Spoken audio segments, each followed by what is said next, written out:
Dinas Pendidikan Kabupaten Lembata di bawah pimpinan Wenceslas Osipkan terus melakukan pembenahan demi meningkatkan kualitas pendidikan di Kabupaten Lembata. Salah satu yang menjadi sasaran adalah peningkatan kapasitas dan kompetensi kepala sekolah guna mempercepat proses peningkatan mutu pendidikan. Baik, Pak Kabit, mungkin bisa dijelaskan sedikit terkait peningkatan kapasitas dan kompetensi guru kepala sekolah. Nah, di Lembata seperti apa? Baik, terima kasih. Ada pendasaran pada saat kita diskusi untuk melakukan kegiatan penguatan kompetensi kepala sekolah. Yang pertama adalah Perjanjian nomor 656 garing B garing GT 2020, itu soal kompetensi kepala sekolah. Di dalam kompetensi kepala sekolah ada kurang lebih 8 kompetensi yang harus dikuasai oleh kepala sekolah. Dari perjanjian ini, lalu kami dari dinas melalui bidang GTK melakukan penilaian kinerja kepala sekolah di tahun 2022. Penilaian kompetensi ini, banyak kepala sekolah yang belum memenuhi persyaratan yang sesuai yang diamanatkan oleh regulasi ini. Di tahun 2022 keluar lagi Permendikbudristek nomor 40 tahun 2022 terkait penugasan guru sebagai kepala sekolah. Mengingat dua regulasi ini, sehingga kami merasa perlu dan penting untuk melakukan penguatan kompetensi kepala sekolah. Saya kembali ke dari hasil PKKS ini, ada 75 orang kepala sekolah yang memiliki nilai cukup, sehingga 75 orang ini yang kami dari dinas meresponnya dengan melakukan penguatan kompetensi kepala sekolah. Dalam pelaksanaan, karena kami keterbatasan anggaran, sehingga kami hanya melakukan 1 hari, tetapi kami padatkan materinya. Ada beberapa materi yang kami pakai pada saat membuat kegiatan ini. Yang pertama adalah penguatan kompetensi kepala sekolah di abad 21. Itu berbicara bagaimana seorang kepala sekolah harus memiliki 4 kompetensi untuk sebagai bahan, sebagai bekal untuk menjalankan tugasnya. Yang paling pertama dan utama adalah kompetensi pengembangan diri orang lain. Nah, kompetensi ini penting karena ketika dia mau berubah atau dia menggerakkan orang lain, harus dari diri sendiri juga untuk mau berubah. Kalau diri sendiri tidak mau berubah, maka dia tidak bisa mengubah orang lain. Saya ambil contoh, ketika dia mau melakukan supervisi, tugas utamanya melakukan supervisi terhadap guru. Ketika kepala sekolah ini tidak mau berubah, tidak mau disupervisi oleh pengawas, maka dengan sendiri dia tidak bisa mengubah orang lain. Oleh karena itu dia harus siap untuk berubah, bergerak untuk berubah. Sehingga berdasarkan ini, maka ada satu materi lagi tentang supervisi kepala sekolah, metode coaching. Metode ini mengisi tentang menyampaikan tentang bagaimana kepala sekolah melakukan coaching terhadap guru. Jadi intinya bahwa dia ketika melakukan coaching, supervisi dengan metode coaching ini, dia harus minta kesediaan guru dulu. Apakah guru bersedia untuk dilakukan supervisi atau tidak, sehingga guru itu melakukan persiapan. Lalu yang berikut adalah kompetensi pengembangan. Kompetensi pengembangan sekolah ini, seorang kepala sekolah diminta untuk mengembangkan lingkungan sekolah yang berfokus pada siswa. Dan masih dalam kompetensi ini, seorang kepala sekolah juga diminta untuk melibatkan orang tua dalam pengembangan pembentukan karakter siswa. Jadi inilah yang kemarin kita sempat sebut, itu dia masuk dalam kelas parenting. Jadi komunikasi 2 arah antara sekolah dengan orang tua. Terus yang ketiga adalah pengembangan kompetensi manajemen sekolah. Tadi pengembangan sekolah, manajemen sekolah, itu bagaimana seorang kepala sekolah mengetahui visi sekolah tersebut. Ada beberapa kepala sekolah yang notabene yang dalam 75 ini, ada yang belum memiliki visi. Jadi masih mengcopy paste visi orang lain untuk dijalankan. Sehingga kelihatan bahwa pada saat melakukan PKKS itu tidak terarah misinya. Karena visi orang lain punya, dia hanya menjalankan. Sehingga ini yang kita lakukan untuk kepala sekolah yang bersangkutan, dia harus mengusung visi misinya sendiri. Sehingga dia berjalan melaksanakan rencana jangka menengahnya 4 tahunan itu, dia menggunakan visi dan misi. Sehingga rencana operasinya 1 tahun juga sama. Jadi dia bukan menjalankan visi dan misi orang lain, dia menjalankan visi dan misi dirinya sendiri. Lalu pemateri kedua adalah tentang sekolah penggerak.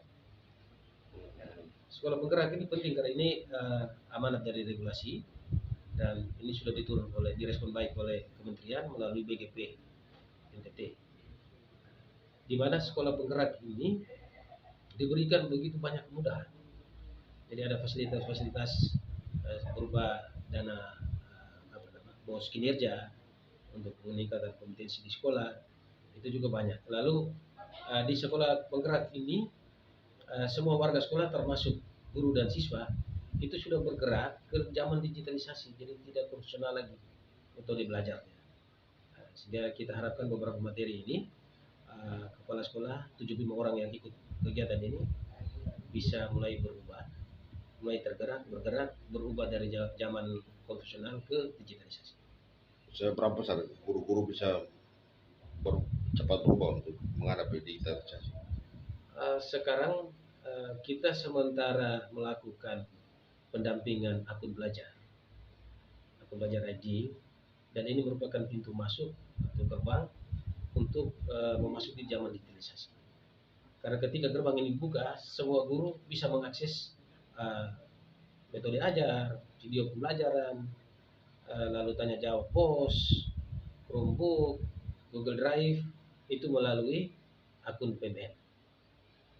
Satu aplikasi yang ada di dalam akun belajar itu ada di situ. Sehingga guru-guru yang kemarin kesulitan mendapat literatur untuk belajar, dia semakin gampang ketika dia masuk ke PBN melalui akun belajar ini. Dan harapan juga kepala sekolah dari 75 itu harus sudah memiliki akun belajar, lalu sudah bergerak ke PBN. Dan itu kami di dinas ini melalui bidang KPK itu mau memantau lewat dashboard dinas pendidikan. Berapa persentase guru-guru yang sudah bisa lebih bisa memahami soal IT, bisa tidak hanya tapi juga bisa menggunakan. Dari 1000 lebih guru yang ada, guru PNS ya, kita ambil guru PNS dulu, itu barangkali baru 60% yang sudah memahami, dan itu lebih banyak guru-guru dari SMP. Sementara dari SD dan SMP kita sementara bergerak, kita sudah mengupayakan beberapa metode ini. Salah satunya ketika mereka mau mengambil tunjangan serti, tunjangan tamsil daerah khusus, mereka harus mengupload satu video pembelajaran. Karena dengan mereka ketika mengupload satu video pembelajaran, berarti dia sudah mempunyai akun belajar ID-nya, lalu dia sudah masuk ke PMK, sudah berselancar masuk ke PMK. Jadi mungkin ada informasi di luar bahwa ada guru-guru lompata yang kemudian punya prestasi di tingkat provinsi dan nasional. Ini soal apa saja? Baik, jadi ini dia masuk dalam kegiatan apresiasi GTK, apresiasi guru dan tenaga pendidikan yang dilakukan oleh kementerian. Ada beberapa metode yang diuji, bukan metode, materi yang diuji.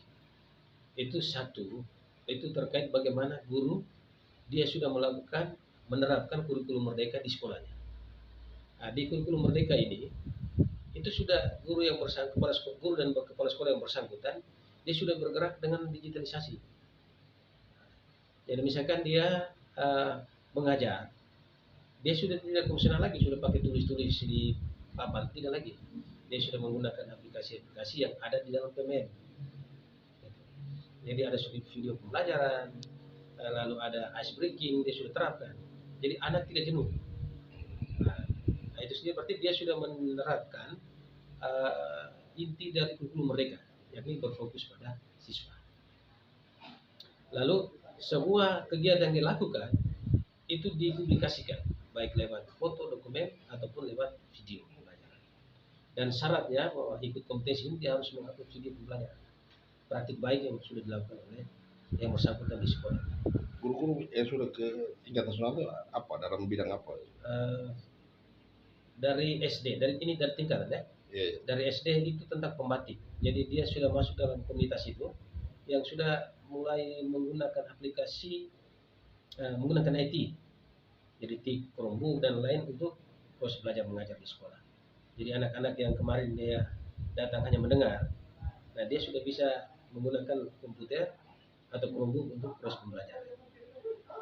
Sementara yang kedua, kepala sekolah juga sama. Jadi dia menerapkan manajerial dan leadershipnya di sekolah. Tapi itu didokumentasikan, membuktikan bahwa dia jalan. Saya ambil contoh bahwa ketika dia lakukan supervisi harus divideokan atau didokumentasikan, di foto atau divideokan. Lalu ketika dia menerapkan kurikulum merdeka, di saat dia melakukan supervisi terhadap guru yang bersangkutan, juga divideokan, dipublikasikan. Oh ya, betul-betul, oh ini betul, oh dia menjalankan kurikulum merdeka sesuai yang dia pilih, apakah kurikulum merdeka berbagi atau merdeka berubah. Informasi terakhir itu bahwa dalam waktu dekat Bupati akan terima penghargaan apa untuk pendidikan Baik, Lembata? baik, terima kasih. Tahun ini kita Lembata cukup luar biasa. Nah ini juga dari restu leluhur juga ya.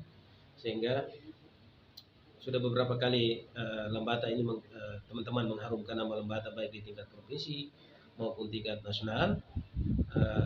Kemarin kita mendapat satu penghargaan lagi yang nanti tanggal 16 kalau tidak salah, Bupati menerima penghargaan di Jakarta, yakni penghargaan tentang penggunaan akun belajar haji tingkat nasional. Kabupaten Lembata masuk ranking 5 besar. Satu penghargaan khusus, dan kami dari dinas mengapresiasi ini kepada semua guru yang sudah berkontribusi dalam menggunakan akun belajar haji. Apa harapan bidang GTK khususnya di dinas seluruhnya untuk bagaimana meningkatkan kapasitas kompetensi guru kedepannya seperti apa? Harapan kami bahwa ini soal budget saja. Kami selama ini jalan sampai dengan mengharumkan nama Lembata ini hanya dengan cinta kami terhadap dunia pendidikan, lalu cinta terhadap leluhur tanah ini. Jujur bahwa intervensi anggaran masih terlalu jauh dari harapan. Sehingga harapan kami bahwa dukungan dari pemerintah, kalau boleh kami diberi anggaran sedikit banyak untuk peningkatan kompetensi guru, kepala sekolah, dan tenaga pendidik. Harap ini output terakhir untuk guru-guru seperti apa kalau misalnya anggaran? Kalau saja anggaran ini ada, anggaran itu lebih banyak berpihak kepada guru, maka kami yakin bahwa di 5 tahun ke depan ini dunia pendidikan akan semakin maju di Kabupaten Lembata. Karena guru-guru juga bukan hanya diam, tapi dia sudah bergerak untuk berubah. Karena ada latihan, diklat, magang, dan lain untuk peningkatan kompetensi guru, kepala sekolah, dan harapan saya untuk semua guru, jadi mari kita bergerak dan menggerakkan untuk mulai menggunakan akun belajar haji dan berselancar masuk ke PMM untuk kita mulai berubah ke transformasi pembelajaran yang dari konvensional ke digitalisasi. Untuk tahun 2023 ini saya boleh katakan tahun baik untuk Kabupaten Lembata, terkhusus di Dinas Pendidikan.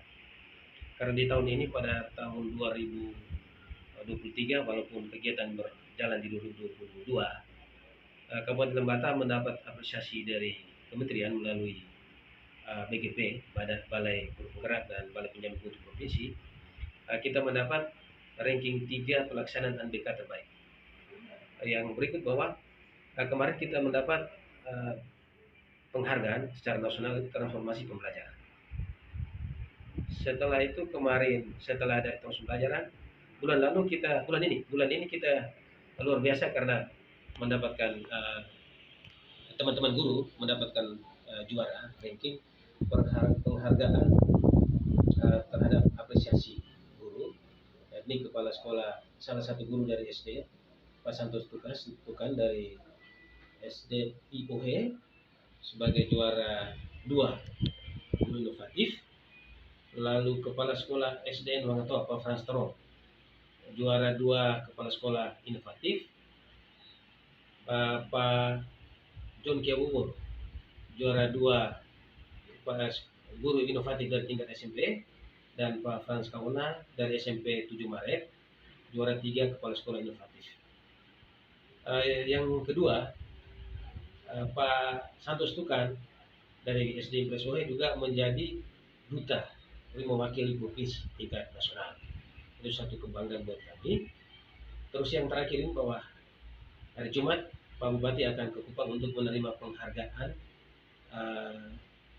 pelaksanaan akun belajar ID dari pemerintah pusat, dari Kementerian Pendidikan terhadap teman-teman guru yang sudah menggunakan akun belajar ID. Penghargaan untuk apa ya, di pendidikan lembaga. Pendidikan lembaga.